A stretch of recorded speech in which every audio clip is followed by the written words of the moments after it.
ఖమ్మం జిల్లాలో deputy CM బట్టి విక్రమార్క ఆధ్వర్యంలో క్యాండిల్ ర్యాలీ చేపట్టారు. దేశవ్యాప్తంగా జరుగుతున్న ఓట్లకు సంబంధించిన సమాచారాన్ని, ఓట్లు ఉన్నవారిని తొలగించినట్లుగా ఆధారాలతో ఎలక్షన్ కమిషన్కు సమర్పించారన్నారు. రాహుల్ గాంధీ అడుగుతున్న సాఫ్ట్ కాపీ ఇవ్వాలని డిమాండ్ చేస్తుంటే ఇండియా కూటమి లేవనెత్తిన విషయానికి సమాధానం చెప్పకుండా కక్షపూరితంగా వ్యవహరిస్తుందన్నారు. వాస్తవాలను ప్రజలకు వివరించే ప్రయత్నం జిల్లా కాంగ్రెస్ పార్టీ చేపట్టిందన్నారు బట్టి విక్రమార్క.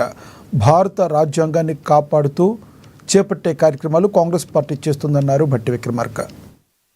రాహుల్ గాంధీ గారు ప్రధాన ప్రతిపక్ష నాయకుడు లోక్సభలో వారు ఈ దేశంలో జరుగుతున్నటువంటి ఓట్లకు సంబంధించిన సమాచారాన్ని ఉన్నవాళ్ళని లేనట్టుగా, ఉన్నట్లుగా, చనిపోయినటువంటి వాళ్ళని ఉన్నట్లుగా, ఓట్లు ఉన్నటువంటి వాళ్ళని తీసేసినట్టుగా అన్ని రకరకాల కార్యకలాపాలని ఎన్నికలు జరుగుతున్నటువంటి రాష్ట్రాల్లో ఎన్నికల కమిషన్ ద్వారా జరుగుతున్న ప్రక్రియని ఆధారాలతో సహా చాలా స్పష్టంగా భారతదేశానికి ఈరోజు వివరించారు.